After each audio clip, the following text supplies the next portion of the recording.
മനുഷ്യനെ മറ്റെല്ലാ സൃഷ്ടവസ്തുക്കളിലും നിന്ന് വ്യത്യസ്തനാക്കുന്നത് അവൻ്റെ മസ്തിഷ്കമാണ്. മനുഷ്യൻ്റെ വ്യക്തിത്വവും അവൻ്റെ വികാരങ്ങളും വിചാരങ്ങളുമെല്ലാം മസ്തിഷ്കത്തിലാണ്. അതിനുമപ്പുറം അവൻ്റെ ആത്മീയതയും ദൈവവുമായുള്ള ബന്ധവും നിർണയിക്കുന്നതും മസ്തിഷ്കം തന്നെ. ദൈവമെന്ന മഹാശക്തിയുമായി മനുഷ്യാത്മാവിനെ ബന്ധിപ്പിക്കുന്ന അവയവം കൂടിയാണ് അതെന്ന് പറയുന്നതിൽ തെറ്റില്ല. മസ്തിഷ്കത്തിൻ്റെ സ്വഭാവവും അതിൻ്റെ ഘടനാപരമായ സവിശേഷതകളും വിശകലനം ചെയ്താൽ നമുക്ക് മുന്നിൽ വെളിപ്പെടുന്ന യാഥാർത്ഥ്യങ്ങൾ അതിശയകരമാണ്.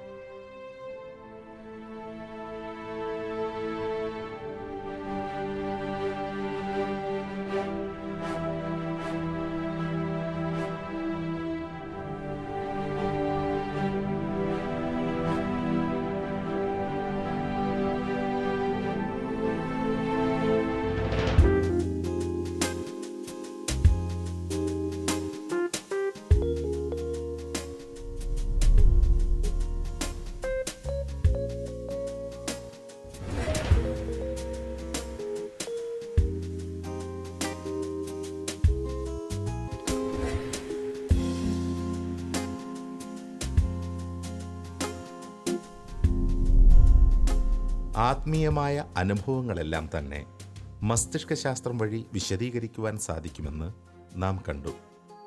സഹസ്രാബ്ദങ്ങൾക്ക് മുമ്പ് മുതൽ ചുറ്റുമുള്ള സകലർക്കും അതിശയമായി മാറിയിരുന്ന ഒട്ടേറെ ഉദാഹരണങ്ങൾ ഇത്തരത്തിൽ നമുക്ക് മുന്നിലുണ്ട്.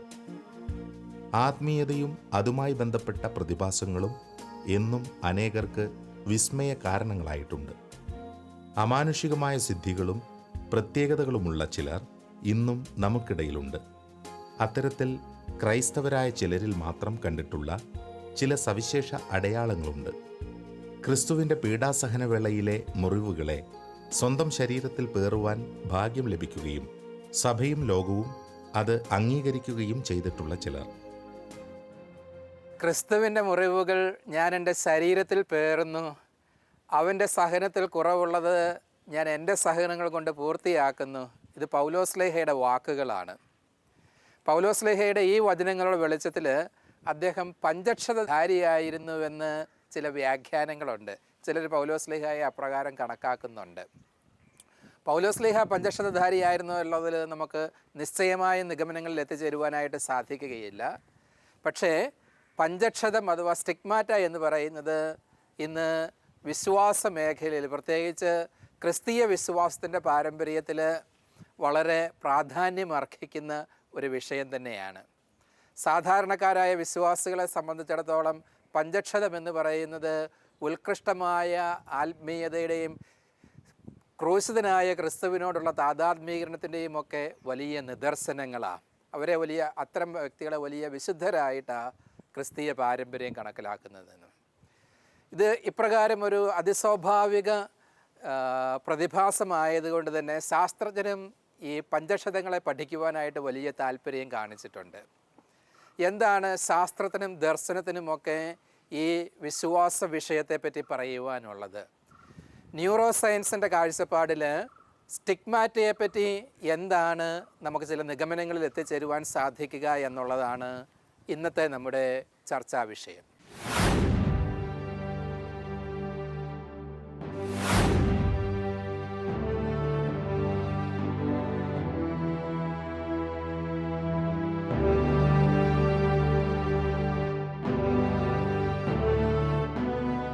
കത്തോലിക്ക സഭയുടെ ചരിത്രത്തിൽ ജീവിതപുണ്യം കൊണ്ട് ശ്രദ്ധേയരായ ഒരുപിടി വ്യക്തിത്വങ്ങളിൽ ഏറ്റവും ആദരവോടെ പരിഗണിച്ചിരുന്ന ഒരു സവിശേഷതയാണ് പഞ്ചക്ഷതങ്ങൾ. കഴിഞ്ഞ 8 നൂറ്റാണ്ടുകൾക്കിടയിൽ മുതൽ ഇന്നും ജീവിച്ചിരിക്കുന്ന ചിലരിൽ വരെ ഈ അടയാളങ്ങൾ പലപ്പോഴായി പ്രകടമായിട്ടുണ്ട്. ചില അവസരങ്ങളിൽ മാത്രം പ്രത്യക്ഷപ്പെടുകയും സാവകാശം അപ്രത്യക്ഷമാവുകയും ചെയ്യുന്ന രീതിയിൽ മുതൽ ജീവിതകാലം മുഴുവൻ പ്രകടമാകുന്ന വിധത്തിലും പഞ്ചക്ഷതങ്ങൾ പലരിലും കാണപ്പെട്ടിട്ടുണ്ട്. ശാസ്ത്രത്തിൻ്റെയും വിശ്വാസികളുടെയും മുന്നിൽ എക്കാലത്തും ഒരു ചോദ്യചിഹ്നമാണ് ഇത്. ബഹുമാനപ്പെട്ട അഗസ്റ്റിൻ ഫാദർ, ഈ പഞ്ചക്ഷതം അല്ലെങ്കിൽ സ്റ്റിഗ്മാറ്റ എന്ന പ്രതിഭാസം ക്രിസ്തുമതത്തിൽ വളരെ പോപ്പുലറാണ്. അതിനെക്കുറിച്ച് നമുക്ക് എന്ത് പറയാൻ പറ്റും? അതെന്താണ്, അതിൻ്റെ റിലീജിയസ് സിഗ്നിഫിക്കൻസ് എന്താണ്? ശാസ്ത്രീയമായിട്ടും വളരെ പ്രസക്തി ഉള്ള ഒരു ചോദ്യമാണ് പഞ്ചക്ഷതം എന്ന് പറയുന്നത്. പഞ്ചക്ഷതം അഥവാ സ്റ്റിഗ്മാറ്റ എന്ന വാക്ക് വരുന്നത് തന്നെ ഗ്രീക്ക് മൂലമായ സ്റ്റിഗ്മ എന്ന പദത്തിൽ നിന്നാണ്. മാർക്ക്, അടയാളം എന്നുള്ളത് ശരിക്കും അതിൻ്റെ വിവർത്തനം എന്ന് പറയും. 13-ാം നൂറ്റാണ്ട് തുടങ്ങിയാണ് പഞ്ചക്ഷതം എന്ന പ്രതിഭാസം ക്രിസ്തീയ പാരമ്പര്യത്തിൽ ചർച്ച ചെയ്യപ്പെടുന്നത്. ഫ്രാൻസിസ് അസീസിയുടെ പഞ്ചക്ഷതമാണ് ഏറ്റവും അധികം പ്രസിദ്ധമായിട്ടുള്ള പഞ്ചക്ഷതം. അദ്ദേഹം തന്നെയാണ് ആദ്യത്തെ പഞ്ചക്ഷതധാരിയായിട്ടും കണക്കാക്കപ്പെടുന്നത് എന്ന് പറയും. 400ഓളം പേര് പഞ്ചക്ഷതധാരികളുള്ളതായിട്ട് അനുമാനിക്കുന്നു. എല്ലാവരും യഥാർത്ഥത്തിൽ പഞ്ചക്ഷതധാരികളാണെന്ന് കണക്കാക്കപ്പെടുന്നില്ല. ചിലർ കൃത്രിമമായിട്ട് പ്രശസ്തിക്ക് വേണ്ടി കൃത്രിമമായിട്ട് പഞ്ചക്ഷതം ഉണ്ടാക്കിയെടുത്തവരുണ്ട്. അങ്ങനെ തന്നെ വസ്തുനിഷ്ഠമായിട്ട് തെളിയിക്കപ്പെട്ട ഒരു കേസുമുണ്ട്. ആധികാരികമായിട്ട് കത്തോലിക്ക സഭ ഒരൊറ്റ പഞ്ചക്ഷതധാരിയെ മാത്രമേ അംഗീകരിച്ചിട്ടുള്ളൂ. അസീസി പുണ്യവാളൻ്റെ പഞ്ചക്ഷതം മാത്രമേ ഔദ്യോഗികമായിട്ട് സഭ എല്ലാ പഠനങ്ങളും നടത്തിയിട്ട് പ്രഖ്യാപിച്ചിട്ടുള്ളൂ യഥാർത്ഥ പഞ്ചക്ഷതധാരി എന്ന്. അപ്പോൾ ചോദിക്കാം, പാദ്രെ പിയോയുടെ പഞ്ചക്ഷതം എന്ന് പറയും. ബെനഡിക്റ്റ് മാർപ്പാപ്പ അദ്ദേഹത്തിൻ്റെ നാമകരണ പ്രക്രിയകളുടെ ഇടയിൽ പ്രസ്താവിച്ചിട്ടുണ്ട്, അദ്ദേഹം സത്യസന്ധനായ വ്യക്തിയായിരുന്നു, അദ്ദേഹത്തിൻ്റെ പഞ്ചക്ഷതം അദ്ദേഹത്തിൻ്റെ വിശുദ്ധിയുടെ അടയാളമാണ് എന്ന്. എന്നാലും സഭയുടെ ഔദ്യോഗിക സംവിധാനങ്ങളുടെ പഠനത്തിൻ്റെ വെളിച്ചത്തിലുള്ള പ്രഖ്യാപനങ്ങൾ പാദ്രെ പിയോയുടെ കാര്യത്തിൽ ഇതുവരെയും പൂർത്തിയായിട്ടില്ല എന്നാണ് ഞാൻ മനസ്സിലാക്കുന്നത്. പഞ്ചക്ഷതങ്ങളെക്കുറിച്ച് പലപ്പോഴായി വിവിധ മേഖലകളിലുള്ള ശാസ്ത്രജ്ഞർ പഠനങ്ങൾ നടത്തിയിട്ടുണ്ട്. ഏറ്റവും അധികം പഠനങ്ങൾ നടത്തിയിട്ടുള്ളത് വൈദ്യശാസ്ത്ര രംഗത്തുള്ളവരാണ്. ഇതൊരു അസ്വാഭാവിക പ്രതിഭാസമാണ് എന്ന കാര്യത്തിൽ ആർക്കും തർക്കമില്ല. ക്രിസ്തുവിനോടുള്ള വൈകാരികവും ആത്മീയവുമായ ഐക്യം വഴിയല്ലാതെ ആർക്കും ഇന്നുവരെ പഞ്ചക്ഷതങ്ങൾ ഉണ്ടായിട്ടുള്ളതായി രേഖപ്പെടുത്തപ്പെട്ടിട്ടില്ല. പഠനങ്ങൾക്ക് വിധേയമായവരിൽ ഭൂരിഭാഗം പേർക്കും വളരെ അസ്വാഭാവികമെന്ന വിധമാണ് ശരീരത്തിൽ മുറിവുകൾ കാണപ്പെട്ടിരിക്കുന്നത്. മാത്രമല്ല, ആ മുറിവുകൾക്ക് ഒരിക്കലും അണുബാധ ഉണ്ടായിട്ടുള്ളതായി ആരുടെയും അനുഭവങ്ങളിലില്ല. ഇതും ശാസ്ത്രത്തിന് വിസ്മയമാണ്. പഞ്ചക്ഷതത്തെക്കുറിച്ച് ശാസ്ത്രീയമായിട്ട് നമുക്ക് എന്താണ് പറയാൻ പറ്റുന്നത്?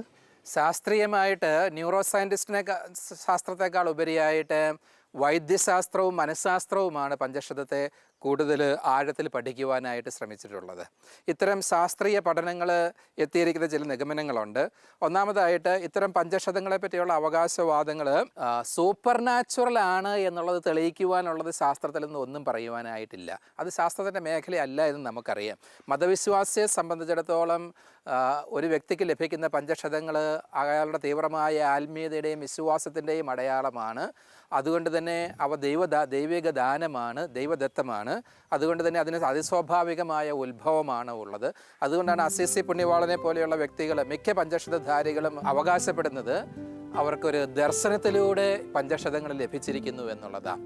കസാൻ സാക്കീസ് എത്ര തീവ്രമായ ഭാഷയിലാണ് ഫ്രാൻസിസ് അസീസിയുടെ പഞ്ചക്ഷത വേളയെ ചിത്രീകരിച്ചിരിക്കുന്നത് എന്നുള്ളത് അദ്ദേഹത്തിൻ്റെ സെൻറ്റ് ഫ്രാൻസിസ് എന്നുള്ള നോവലിൽ നിന്ന് നമുക്ക് ലഭിക്കുന്നതാണ്. ഏതായാലും സൂപ്പർ നാച്ചുറൽ ആയിട്ടുള്ള എക്സ്പ്ലനേഷനാണ് വിശ്വാസത്തിൻ്റെ വെളിച്ചത്തിൽ പഞ്ചക്ഷതത്തിനുള്ളത്. എന്നാൽ അത്തരത്തിലുള്ള ഒരു വിശദീകരണത്തിന് ശാസ്ത്രത്തിന് ഒന്നും തന്നെ പറയുവാനില്ല. സൂപ്പർ നാച്ചുറൽ ആയിട്ടുള്ള ഒറിജിൻസിൻ്റെ ഉത്ഭവം ഒന്നും ശാസ്ത്രത്തിന് തെളിവുകളൊന്നും കണ്ടെത്തുവാനായിട്ട് സാധിക്കുന്നില്ല. രണ്ടാമത് പോസിറ്റീവായിട്ട് ശാസ്ത്രം പറയുന്ന കാര്യം, എന്നാൽ ഈ പഞ്ചക്ഷതധാരികൾ ആരും തന്നെ കൃത്രിമമായിട്ട് ഈ മുറിവുകൾ ഉണ്ടാക്കിയെടുത്തിരിക്കുന്നു എന്നുള്ളതിനും തെളിവുകളില്ല എന്നുള്ളതാണ്. ഒരുപക്ഷെ രഹസ്യമായിട്ട് അവർ ഉണ്ടാക്കിയെടുത്തിട്ടുണ്ടായിരിക്കാം ചിലരെങ്കിലുമൊക്കെ. പക്ഷേ ഇവയൊക്കെ ആർട്ടിഫിഷ്യലായിട്ട് ഉണ്ടാക്കിയെടുത്തിരിക്കുന്ന മുറിവുകളാണ് എന്നുള്ളതിനും യാതൊരു തെളിവുകളും ഇല്ല എന്നുള്ളതാണ്. വീണ്ടും പഞ്ചക്ഷതത്തിൻ്റെ മുറിവുകളെ, ഈ ക്ഷതങ്ങളെ വൈദ്യശാസ്ത്രം പ്രത്യേകിച്ച് പഠിച്ചിട്ടുണ്ട്. അതിൻ്റെ വെളിച്ചത്തിൽ അവർ പറയുന്നത് ഈ പഞ്ചക്ഷതധാരികളുടെ മുറിവിൽ നിന്ന് വരുന്ന രക്തം ഒറിജിനൽ രക്തം തന്നെയാണ്, അവരുടെ സ്വന്തം രക്തമാണ്. അതിൽ പ്രത്യേകമായ അണുബാധയൊന്നും ഉണ്ടാകുന്നില്ല. ചില പ്രത്യേക വ്യക്തികളുടെ കേസിൽ ഈ രക്തസ്രാവത്തിന് ഒരു ചെറിയ സുഗന്ധം തന്നെ ഉണ്ട് എന്നും പറയപ്പെടുന്നുവെന്ന് പറയുന്നത്. അതുകൊണ്ട് വേറെ എന്തെങ്കിലും രോഗങ്ങൾ കൊണ്ടോ അണുബാധ കൊണ്ടോ മുറിവുകളുണ്ടായെന്നോ അതിൽ നിന്നോ ഉണ്ടാകുന്നതാണോ എന്നുള്ള വ്യാഖ്യാനം ശാസ്ത്രം അംഗീകരിക്കുന്നില്ല. ഇതാണ് പൊതുവെ വൈദ്യശാസ്ത്രം ഈ മേഖലയെപ്പറ്റി നടത്തിയിരിക്കുന്ന പഠനം. മനഃശാസ്ത്രജ്ഞർ കൂടുതൽ ഗഹനമായ പഠനങ്ങൾ പഞ്ചക്ഷതത്തെ പറ്റി നടത്തിയിട്ടുണ്ട്. ഇത് ശരിയാണോ, ഇങ്ങനെ ഉണ്ടാകാൻ സാധ്യതയുണ്ട് എന്ന് പറഞ്ഞു. വൈദ്യശാസ്ത്രത്തിൻ്റെയും മനഃശാസ്ത്രത്തിൻ്റെയും മറ്റ് ശാസ്ത്രശാഖകളുടെയും എല്ലാം സംയോജിതമായ പഠനങ്ങളിലൂടെ ഇതിനകം വെളിപ്പെട്ടിട്ടുള്ള സൂചനകൾ അനുസരിച്ച് പഞ്ചക്ഷതങ്ങൾ ആത്മീയമായ ചില സവിശേഷതകളെ ഉൾക്കൊള്ളുന്നുണ്ട്. ഒരു വ്യക്തിയുടെ ആത്മീയ ഔന്നത്യമാണ് ചില സാഹചര്യങ്ങളിൽ ഒരു മിസ്റ്റിക്കൽ അനുഭവമായി പഞ്ചക്ഷതത്തിൻ്റെ രൂപത്തിൽ വെളിപ്പെടുന്നത്. വിശ്വാസികളുടെ ഇതു സംബന്ധിച്ച ബോധ്യങ്ങളെ ചില ശാസ്ത്രജ്ഞരുടെ തിരിച്ചറിവുകൾ പിന്തുണയ്ക്കുന്നുണ്ട്. പീഡാനുഭവ വേളയിൽ അത്യധികം ക്രൂരമായ സഹനങ്ങളിൽ കൂടി കടന്നുപോയ ക്രിസ്തുവുമായുള്ള ആ വ്യക്തിയുടെ താതാത്മീകരണമാണ് പഞ്ചക്ഷതത്തിന് കാരണമെന്ന് മനഃശാസ്ത്രജ്ഞർ വെളിപ്പെടുത്തുന്നു.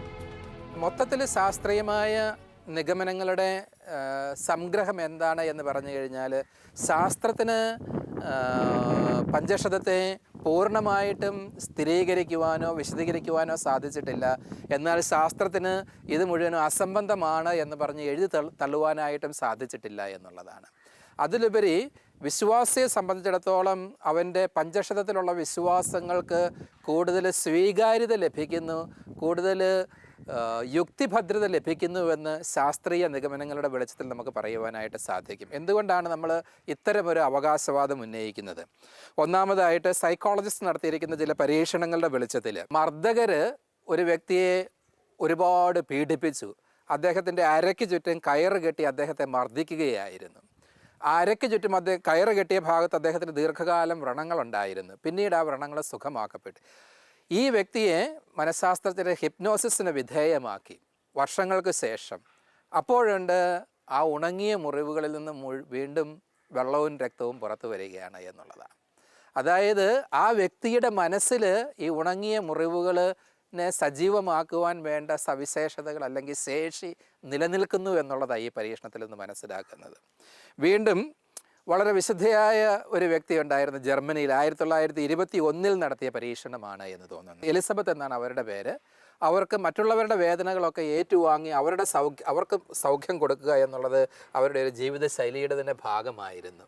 മറ്റുള്ളവരുടെ വേദനകളും മുറിവുകളും സ്വന്തം ശരീരത്തിൽ ഏറ്റുവാങ്ങി മറ്റുള്ളവർക്ക് സൗഖ്യം നൽകുക എന്ന് പറയുന്നു. ഈ വ്യക്തിയെ മനഃശാസ്ത്രജ്ഞരുടെ ഹിപ്നോസിസിന് വിധേയമാക്കി അവരോട് പറഞ്ഞു, നിൻ്റെ ശിരസ്സിന് ചുറ്റും ഞാനൊരു മുൾക്കിരീടം വെച്ചിട്ടുണ്ട് എന്ന് പറഞ്ഞു. ഈ മുൾക്കിരീടം എന്ന് പറയുന്നത് എവിടെ നിന്ന് വരുന്നതാണ് നമുക്കറിയാം. അത് ക്രിസ്തുവിൻ്റെ ശിരസ്സിന് ചുറ്റും വെച്ച മുൾക്കിരീടത്തിൻ്റെ സൂചനയായിട്ടാണ് അങ്ങനെ പറഞ്ഞത്. അവരുടെ ശിരസ്സിന് ചുറ്റും ഒരു മുൾക്കിരീടവും വെച്ചിട്ടില്ലായിരുന്നു. പക്ഷേ ശാസ്ത്രജ്ഞന് ഈ വ്യക്തിയോട് ഹിപ്നോസിസിൻ്റെ വേളയിൽ ഇങ്ങനെ പറഞ്ഞു കഴിഞ്ഞപ്പോൾ അവരുടെ ശിരസ്സിന് ചുറ്റും ഏതാണ്ട് മുള്ളുകൾ കൊണ്ടുള്ള സൂചികൾ പതിപ്പിച്ചതുപോലെ രക്തം വമിക്കുകയും മുറിവുകൾ ഉണ്ടാവുകയും ശിരസ്സിന് ചുറ്റും വട്ടത്തിൽ നെറ്റിയിലുണ്ടായി എന്ന് ശാസ്ത്രീയമായ പരീക്ഷണത്തിലൂടെ തെളിയിക്കപ്പെട്ടിരിക്കുകയാണ്. ഇതിലൂടെ നമ്മൾ എത്തുന്ന നിഗമനം എന്താണ്? അതായത് മാനസികമായ ഭാവങ്ങൾ, ഒരു വ്യക്തിയുടെ മാനസികമായ അവബോധങ്ങളും സംവേദനങ്ങളും ചിന്തകളുമെല്ലാം അവൻ്റെ ശരീരത്തിൽ അതിൻ്റെ ബാഹികമായ അടയാളങ്ങൾ ജനിപ്പിക്കുവാൻ പര്യാപ്തമാണ് എന്നുള്ളതാണ്. മനുഷ്യ ശരീരത്തിന് അതീതമായ ശക്തിയും സ്വാധീനശേഷിയും പ്രകടിപ്പിക്കുന്ന മനസ്സിൻ്റെ അഥവാ മസ്തിഷ്കത്തിൻ്റെ സവിശേഷമായ കഴിവാണ് ഇത്തരം അനുഭവങ്ങളിലൂടെ വെളിപ്പെടുത്തപ്പെടുന്നത് എന്ന് അവകാശപ്പെടുന്ന അനേകരുണ്ട്. അനവധി തത്വശാസ്ത്രജ്ഞരും ശാസ്ത്രശാഖകളും മനഃശാസ്ത്രവുമെല്ലാം ഇത്തരം ആശയങ്ങളെ പിന്തുണയ്ക്കുന്നു.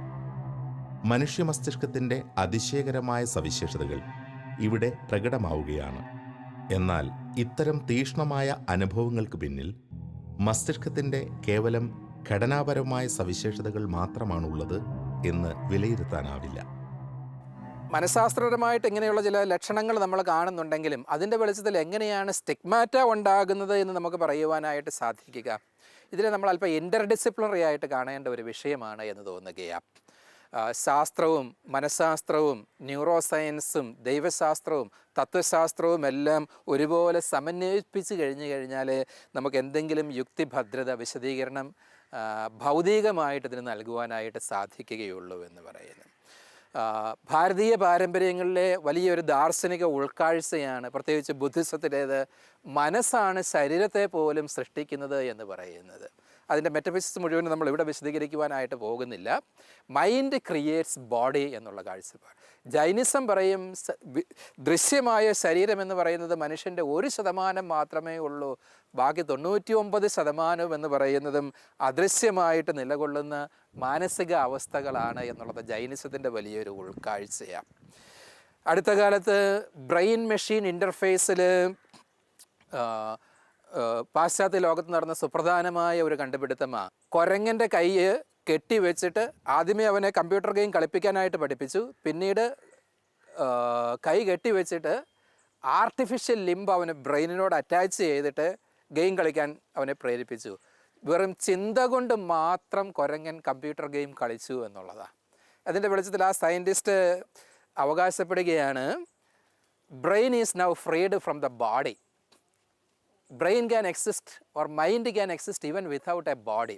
അതല്പം ഇത് വളരെ വിപ്ലവാത്മകമായൊരു ക്ലെയിമാണ്. അത്രമാത്രം ശാസ്ത്രത്തിന് അവകാശപ്പെടാൻ സാധിക്കുമോ എന്ന് എനിക്കും സംശയമുണ്ട്. എന്നിരുന്നാൽ പോലും നമ്മൾ പറഞ്ഞു വരുന്ന പോയിൻ്റ് ഇതാണ്, മനസ്സിൻ്റെ പ്രാമുഖ്യത്തെ, ശരീരത്തിന് അതീതമായിട്ടുള്ള മനസ്സിൻ്റെ പ്രാമുഖ്യത്തെ ഇന്ന് ന്യൂറോളജിക്കൽ സ്റ്റഡീസ് വലിയൊരളവ് വരെ സ്ഥിരീകരിക്കുകയാണ്. ഈ മനസ്സിന് ശരീരത്തെ സൃഷ്ടിക്കുവാനോ അല്ലെങ്കിൽ ശരീരത്തിലെ അടയാളങ്ങളെ സൃഷ്ടിക്കുവാനോ ഉള്ള ശേഷിയെ കൂട്ടിച്ചേർത്ത് വായിക്കുമ്പോൾ നമുക്ക് സ്റ്റിഗ്മാറ്റയ്ക്ക് കൂടുതൽ ശാസ്ത്രീയമായ സാധ്യത ലഭിക്കുകയാണ് എന്ന് വേണമെങ്കിൽ പറയുവാനായിട്ട് സാധിക്കും. ഇതൊക്കെയാണ് പൊതുവേ നമുക്ക് ഇന്ന് ന്യൂറോ സയൻസിൽ നിന്നും മനഃശാസ്ത്രത്തിൽ നിന്നുമൊക്കെ പഞ്ചക്ഷതങ്ങൾ ഉണ്ടാകുവാനുള്ള സാങ്കത്യങ്ങളായിട്ട് പറയുവാനായിട്ട് സാധിക്കുന്ന ശാസ്ത്രീയമായ വിവരങ്ങൾ. മനുഷ്യൻ്റെ ഭൗതിക ശരീരത്തിനും ഭൗമികമായ ചിന്തകൾക്കുമെല്ലാം അപ്പുറം മറ്റൊരു തലം കൂടിയുണ്ട് എന്നതിൻ്റെ വെളിപ്പെടുത്തൽ പഞ്ചക്ഷതം പോലുള്ള മിസ്റ്റിക്കലായ അനുഭവങ്ങൾ നൽകുന്നുണ്ട്. വളരെ വ്യക്തമായും ക്രിസ്തുവിൻ്റെ കുരിശുമരണവുമായി ബന്ധപ്പെട്ട ഒരു പ്രതിഭാസമാണ് ഇത് എന്നതിനാൽ ക്രൂശിതനായ ക്രിസ്തുവിനോടുള്ള സ്നേഹവും ഭക്തിയുടെ പൂർണ്ണതയും അവിടെ തെളിയിക്കപ്പെടുകയാണ്. ഈ സ്റ്റിഗ്മാറ്റ, ഈ പ്രതിഭാസം, ഇതിൽ നിന്ന് വിശ്വാസപരമായ എന്തൊക്കെ നിഗമനങ്ങളാണ്, കൺക്ലൂഷൻസ് ആണ് നമുക്ക് ഡ്രോ ചെയ്യാൻ പറ്റുന്നത്? ഇതിൽ നിന്ന് നമുക്ക് പല നിഗമനങ്ങളിൽ മതാത്മകമായിട്ട് എത്തിച്ചേരുവാനായിട്ട് സാധിക്കുന്നതാണ്. ഒന്ന്, നമ്മുടെ വ്യക്തിത്വം എന്ന് പറയുന്നത് വളരെ വിശാലമായ ഒരു പ്രതിഭാസമാണ്. ഈ ശരീരത്തിൽ ഒതുങ്ങുന്നതല്ല. വിശ്വവിശാലമായ അന്തർധാരകൾ മനുഷ്യൻ്റെ ശരീരത്തിനും വ്യക്തിത്വത്തിനുമൊക്കെ ഉണ്ട് എന്നുള്ളത് നമ്മൾ സ്ഥിരീകരിക്കേണ്ടിയിരിക്കുന്നു. രണ്ടാമതായിട്ട്, മനസ്സിൻ്റെ പ്രാമുഖ്യം നമ്മുടെ മാനസിക വ്യാപാരങ്ങൾക്ക് ശാരീരികമായ അടയാളങ്ങളെ ജനിപ്പിക്കുവാൻ സാധിക്കുമെന്നുള്ളത് ഏതാണ്ട് മനഃശാസ്ത്രപരമായിട്ട് സ്ഥിരീകരിക്കപ്പെട്ടിരിക്കുന്ന ഒരു കാര്യമാണ്. ഇത്തരം പ്രതിഭാസങ്ങളെ, ഇത്തരം നിഗമനങ്ങളെ നമുക്ക് വിശ്വാസത്തിൻ്റെ വെളിച്ചത്തിലൂടെ ആഖ്യാനം ചെയ്യാൻ ശ്രമിക്കുകയാണെങ്കിൽ പഞ്ചക്ഷതങ്ങൾ എന്ന് പറയുന്നത് പഞ്ചക്ഷതധാരിയായിരിക്കുന്ന വ്യക്തിയുടെ ഉന്നതമായ ആധ്യാത്മികതയുടെ വലിയൊരു സ്ഥിരീകരണമാണ്. ഒരുവൻ പഞ്ചക്ഷതധാരിയാണ് എന്ന് പറഞ്ഞു കഴിഞ്ഞാൽ അവന് ക്രൂശിതനായ ക്രിസ്തുവിനോട് ഉത്കൃഷ്ടമായ ഒരു ബന്ധമുണ്ട് എന്നുള്ളതിൻ്റെ വലിയൊരു സ്ഥിരീകരണമാണ് അത് എന്നുള്ളതാണ്. അസീസി പുണ്യവാളന് ഏറ്റവും പ്രധാനപ്പെട്ട തിരുനാൾ കുരിശിൻ്റെ പുകഴ്ചയുടെ തിരുനാളായിരുന്നു. അസീസി പുണ്യവാളനെ ക്രൂശിതനായ ക്രിസ്തു കുരിശിൻ ചുവട്ടിലായിരിക്കുമ്പോൾ ആശ്ലേഷിച്ചു എന്നാണ് പറയപ്പെടുന്നത് എന്ന് പറയും. അദ്ദേഹം ക്രൂശിതനായ ക്രിസ്തുവിൻ്റെ പ്രതിച്ഛായയാണ്, ബിംബത്തെയാണ് ഏറ്റവും അധികം ഇഷ്ടപ്പെടുകയും സ്നേഹിക്കുകയും ചെയ്തിരുന്നത് എന്ന്. അതുകൊണ്ട് തന്നെ താൻ അത്യധികമായിട്ട് സ്നേഹിക്കുന്ന ഒരു വ്യക്തിയുമായിട്ട് അഭേദ്യമായിട്ട് ബന്ധം പുലർത്തുമ്പോൾ ആ വ്യക്തിയെപ്പറ്റിക്ക് എൻ്റെ ഉള്ളിലുള്ള മാനസികമായ പ്രതീകങ്ങളും സങ്കല്പങ്ങളുമെല്ലാം എൻ്റെ ശരീരത്തിലും പേറുവാൻ ഞാൻ അറിയാതെ തന്നെ സ്വമേധയാ ആകുകയാണ് എന്ന് പറയാം. അതുകൊണ്ട് ഈശോ മിശിഹായുടെ ചിത്രം നമ്മൾ എപ്പോഴും കാണുന്നത് 5 മുറിവുകളോടും കൂടിയാണ്. ആ മുറിവുകളോടുകൂടിയ ക്രിസ്തുവിനെ ഞാൻ ഇത്ര അധികമായിട്ട് സ്നേഹിക്കുന്നത് കൊണ്ട് സ്വാഭാവികമായിട്ടും എൻ്റെ ശരീരത്തിലും ക്രിസ്തുവിൻ്റെ മുറിവുകളുടെ അടയാളങ്ങൾ ഉണ്ടാകാനുള്ള സാങ്കത്യമുണ്ട് എന്ന് പറയുവാനായിട്ട് സാധിക്കും. പഞ്ചക്ഷതങ്ങൾ പ്രത്യക്ഷപ്പെടുന്നതിന് പിന്നിൽ ആ വ്യക്തിയുടെ മസ്തിഷ്കത്തിന് വലിയൊരു പങ്കുണ്ട് എന്ന് പഠനങ്ങൾ തെളിയിക്കുന്നു. അമാനുഷികമായൊരു പ്രതിഭാസം അഥവാ അത്ഭുതം എന്നതിലുപരി ആ വ്യക്തിയുടെ മനസ്സിൽ രൂപപ്പെടുന്ന ക്രിസ്തുവിനോടുള്ള അത്യഗാധമായ സ്നേഹമാണ് പഞ്ചക്ഷതം പ്രത്യക്ഷപ്പെടാൻ പ്രധാന കാരണമാകുന്നതെന്ന് ശാസ്ത്രചിന്തകർ വെളിപ്പെടുത്തുന്നു. സമാനതകളില്ലാത്ത, താരതമ്യങ്ങൾ സാധ്യമല്ലാത്ത ആഴമായ ഒരു ഹൃദയബന്ധം ദൈവപുത്രനുമായി രൂപപ്പെടുന്ന പുണ്യചരിതരായ ചിലരുടെ ശരീരത്തിൽ ഇത്തരമൊരു പ്രതിഭാസം സംഭവിക്കുന്നത് ആ അർത്ഥത്തിൽ ദൈവികമായ അടയാളങ്ങൾ തന്നെയാണ്. ഈശോയെ കുരിശിൽ തറച്ചത്, ആണി തറച്ചത് കൈയുടെ ഈ ഭാഗത്താണ് എന്ന് പറയുന്നു. എന്നാൽ പഞ്ചക്ഷതങ്ങൾ ഉണ്ടാകുന്നത് കൈവെള്ളയിലാണ്. അത് തന്നെ സൂചിപ്പിക്കുന്നത് എന്താണ്? പഞ്ചക്ഷതത്തിന് യാതൊരു മതാത്മകമായ ചരിത്രപരമായ അടിത്തറയും ഇല്ല എന്നുള്ളതല്ലേ എന്നുള്ളൊരു വിമർശനമുണ്ട്. പക്ഷേ നമ്മൾ ഈ പറഞ്ഞ മനസ്സിൻ്റെ പ്രാമുഖ്യത്തിൻ്റെ ചട്ടക്കൂട് വെച്ച് ആഖ്യാനം ചെയ്യാൻ ശ്രമിക്കുമ്പോൾ ഈ പൂരകത്വമില്ലായ്മയ്ക്ക് വിശദീകരണമായി കഴിഞ്ഞു. എവിടെ മുറിവുണ്ടായി എന്നുള്ളത് പ്രശ്നം, എവിടെ ക്രിസ്തുവിനെ ആണി തറച്ചു എന്നുള്ളത് പ്രശ്നമല്ല. എന്നെ സംബന്ധിച്ചിടത്തോളം ക്രിസ്തുവിൻ്റെ ഏത് ബിംബമാണ് എൻ്റെ മനസ്സിലുള്ളത്, അതിവിടെ ക്രിസ്തുവിനെ ആണി തറച്ചിരിക്കുന്നതായിട്ടാണ്, ക്രിസ്തുവിൻ്റെ കൈവെള്ളയിൽ ആണി തറച്ചിരിക്കുന്നതായിട്ടാണ്. അതുകൊണ്ടാണ് ഞാൻ എൻ്റെ കൈവെള്ളയിൽ എനിക്ക് പഞ്ചക്ഷതങ്ങൾ ഉണ്ടാകുന്നത് എന്ന് പറയുവാനായിട്ട് സാധിക്കും. ഇവിടെയും നമ്മൾ കാണുന്നത് മനസ്സിൻ്റെ പ്രാമുഖ്യം തന്നെയാണ് എന്നുള്ളത് നമ്മൾ തിരിച്ചറിയുക. ആണി എവിടെ അടിച്ചെന്നുള്ള ചരിത്രപരമായ വാസ്തവികത അല്ല ഇവിടെ പ്രസക്തമായിട്ടുള്ളത്. വീണ്ടും പാദ്രെ പിയെ പോലെയുള്ള വ്യക്തികൾക്ക് മരണശേഷം ശരീരത്തിൽ ഒരിടത്തും പഞ്ചക്ഷതങ്ങൾ ഇല്ലായിരുന്നു എന്നുള്ളതാണ് വാസ്തവം. അതായത് മനസ്സും ശരീരവും തമ്മിലുള്ള സമന്വയത്തിലൂടെയാണ് പഞ്ചക്ഷതം ഉണ്ടാകുന്നത് എന്നുള്ളതാണ് നിഗമനത്തിലാണ് നമ്മൾ എത്തിച്ചേർന്നത്. മരിച്ചതിന് ശേഷം പാദ്രെ പിയയുടെ ശരീരത്തിൽ പഞ്ചക്ഷതങ്ങൾ ഇല്ലായിരുന്നു, ആവശ്യമില്ല. അതിനർത്ഥം അദ്ദേഹം നമ്മളെ കളിപ്പിക്കുകയായിരുന്നു എന്നുള്ളതല്ല. ഒന്നുകൂടി ഈ പറഞ്ഞ വ്യാഖ്യാനവുമായിട്ട് ഒത്തുപോകുന്നതാണ് മനസ്സിൻ്റെ പ്രവർത്തനം നിലയ്ക്കുമ്പോൾ അപ്രത്യക്ഷമാകുന്ന പഞ്ചക്ഷതങ്ങൾ എന്ന് പറയുന്നത്. ഇതുവരെ നടന്നിട്ടുള്ള നിരവധി ശാസ്ത്രീയമായ പഠനങ്ങളിലൂടെ വെളിപ്പെട്ടിട്ടുള്ള വിവരങ്ങളനുസരിച്ച് പഞ്ചക്ഷതങ്ങൾക്ക് വ്യക്തവും വിശ്വാസപരവുമായ ഒരടിത്തറയുണ്ട്. ക്രൈസ്തവ വിശ്വാസത്തിൻ്റെ ഔന്നത്യമാണ് ഇവിടെ വെളിപ്പെടുന്നത്. അത്രമാത്രം തീക്ഷ്ണമായ ഒരാത്മബന്ധം ഒരു വ്യക്തിയുമായി രൂപപ്പെടുന്നെങ്കിൽ ആ ആത്മബന്ധത്തിലേക്ക് നയിക്കുന്ന ആത്മീയ ബോധ്യങ്ങളുടെ ശക്തി അവിടെ വെളിപ്പെടുകയാണ്. മൂന്നാമതായിട്ട് നമുക്ക് പറയുവാനായിട്ട് സാധിക്കും, പഞ്ചക്ഷതങ്ങളെ സംബന്ധിക്കുന്ന വിശ്വാസ വീക്ഷണങ്ങൾക്ക് കൂടുതൽ ഭൗതികവും പ്രകൃതിബദ്ധവുമായ സ്വീകാര്യതയും ബഹുമാന്യതയും ഈ ശാസ്ത്രീയ പഠനങ്ങളിലൂടെ നമുക്ക് ലഭിക്കുന്നതേ ഉള്ളൂ എന്ന് പറയാനായിട്ട്. നാലാമതായിട്ട് നമുക്ക് ഇങ്ങനെ വേണമെങ്കിൽ ഉപസംഹരിക്കാമെന്ന് തോന്നുന്നു. പഞ്ചക്ഷതത്തെ ശാസ്ത്രം 100% തെളിയിച്ചിരിക്കുന്നതായിട്ട് ഒരു മതത്തിനും അവകാശപ്പെടുവാനായിട്ട് സാധിക്കുകയില്ല. വീണ്ടും പഞ്ചക്ഷതം തികഞ്ഞ അസംബന്ധമാണെന്ന് പറഞ്ഞ് ശാസ്ത്രത്തിന് ഒരു കാരണവശാലും തള്ളിക്കളയുവാനായിട്ട് സാധിക്കുകയില്ല. ശാസ്ത്രത്തിൽ നിന്ന് ലഭിക്കുന്ന ഉൾക്കാഴ്ചകൾ ചേർത്ത് വായിക്കുമ്പോൾ മനഃശാസ്ത്രപരമായ കൂടുതൽ സ്വീകാര്യമായ സാങ്കത്യങ്ങൾ നമുക്ക് പഞ്ചക്ഷതത്തെ സംബന്ധിക്കുന്ന വിശ്വാസ സമീപനങ്ങൾക്ക് ലഭിക്കുകയാണ് എന്ന് പറയുവാനായിട്ട് സാധിക്കും. അതുകൊണ്ടായിരിക്കാം ഒരുപക്ഷെ ക്രിസ്തീയ പാരമ്പര്യത്തിലാണ് ഇത്ര അധികമായിട്ട് ഈ പഞ്ചക്ഷത സങ്കല്പം നിലനിൽക്കുന്നത്. ഇതര മതപാരമ്പര്യങ്ങളിൽ എടുത്തു പറയത്തക്ക രീതിയിലുള്ള പഞ്ചക്ഷതത്തിൻ്റെ ചരിത്രമുള്ളതായിട്ട് നമ്മൾ കാണുന്നില്ല. കാരണം ഇത് ഒരു മനുഷ്യൻ്റെ വിശ്വാസവും ഒരു വ്യക്തിയുമായിട്ടുള്ള അഭേദ്യമായ ആത്മീയ ബന്ധത്തിൻ്റെയും കൂടി ആവിഷ്കാരമായതുകൊണ്ട് എന്ന് നമുക്ക് അനുമാനിക്കാനായിട്ട് സാധിക്കും.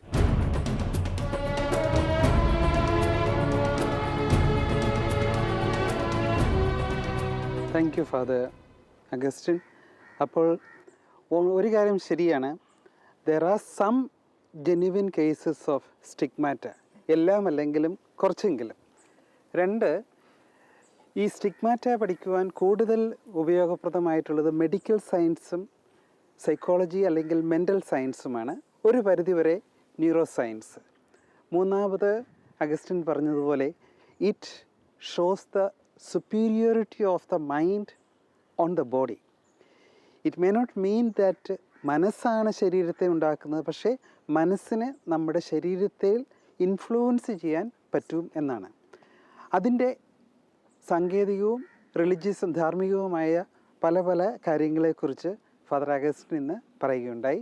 Thank you very much. മസ്തിഷ്ക ശാസ്ത്രത്തിൻ്റെ കണ്ണിലൂടെ നോക്കിയാൽ നമുക്ക് തിരിച്ചറിയാൻ കഴിയുന്ന ചില ദൈവിക യാഥാർത്ഥ്യങ്ങളുണ്ട്. തുറന്ന മനസ്സോടെ ശാസ്ത്രത്തെ സമീപിച്ചാൽ ഒരു വ്യക്തി ആഴമുള്ള ദൈവവിശ്വാസിയായി മാറും എന്നതിന് ഇത്തരം തിരിച്ചറിവുകൾ ദൃഷ്ടാന്തങ്ങളായി മാറുകയാണ്. ശാസ്ത്രത്തിൻ്റെ വഴികളിലൂടെ ആത്മീയതയുടെ ആഴങ്ങൾ തേടിയുള്ള നമ്മുടെ യാത്ര തുടരുന്നു. ലൈറ്റ് ഓഫ് ട്രൂത്ത് എന്ന ഈ ശാസ്ത്ര മതസംവാദ പരമ്പരയുടെ കഴിഞ്ഞ എപ്പിസോഡുകൾ യൂട്യൂബിൽ ലഭ്യമാണ്. ഈ ഡോക്യുമെന്ററി പരമ്പരയെക്കുറിച്ചുള്ള നിങ്ങളുടെ വിലയേറിയ അഭിപ്രായങ്ങളും നിർദ്ദേശങ്ങളും വാട്സപ്പ് വഴി ഞങ്ങളെ അറിയിക്കാവുന്നതാണ്.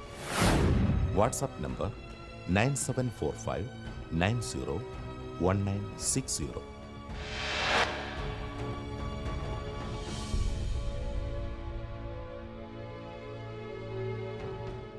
ലാളിത്യത്തിൽ തുടങ്ങിയ ജീവരൂപം അതിസങ്കീർണമായ മസ്തിഷ്ക തലത്തിൽ എത്തിച്ചേർന്നപ്പോൾ പദാർത്ഥത്തിന് പ്രാർത്ഥിക്കുവാനുള്ള ശേഷി കൂടി ലഭിച്ചതാണെയാണ് നമ്മൾ ബ്രെയിന് എന്ന് വിശേഷിപ്പിക്കുന്നത്. എങ്ങനെയാണ് ബ്രെയിനിന് ഈ പ്രാർത്ഥിക്കുവാനുള്ള ശേഷി ലഭിച്ചിരിക്കുന്നത്? അത് ഈ വക രാസിക പ്രതിഭാസങ്ങളും കൂടി പരിണാമവിധേയമായിട്ട് നമ്മുടെ മസ്തിഷ്കത്തിൽ സന്നിവേശിപ്പിക്കപ്പെട്ടിരിക്കുന്നത് കൊണ്ടാണ്. അവിടെ നമുക്ക് പ്രകൃതിയുടെ രാസികത്വത്തിൽ തന്നെ നമുക്ക് ഒരതിബുദ്ധിയുടെ അതിപ്രജ്ഞയുടെ സാന്നിധ്യം തിരിച്ചറിയുവാനായിട്ട് സാധിക്കും. അപ്പോൾ ഈ വിശ്വാസം എന്ന് പറയുന്നത് നമ്മുടെ മൈൻഡ് ഡെവലപ്പ് ചെയ്യുന്ന പോലെ ഒരു തരത്തിലുള്ള ഡെവലപ്മെൻറ്റിൻ്റെ ഒരു ലക്ഷണമാണ്, ഡെവലപ്മെൻറ്റിൻ്റെ ഒരു ഡിസ്പ്ലേ ആണ് വിശ്വാസം. അത്തരണത്തിൽ നോക്കിയാൽ അല്പം ഫാർഫെച്ച്ഡ് ക്ലെയിം ആണെന്ന് തോന്നും. എത്തീസ്റ്റുകളെ ഒരുപക്ഷെ അസ്വസ്ഥരാക്കിയേക്കാം. ആരോഗ്യകരമായ ഒരു മസ്തിഷ്ക ഘടനയുടെ അഭാവമാണ് പലപ്പോഴും നിരീശ്വരത്വത്തിലേക്ക് നയിക്കുന്നത് എന്നാണ് പറയുന്നത്.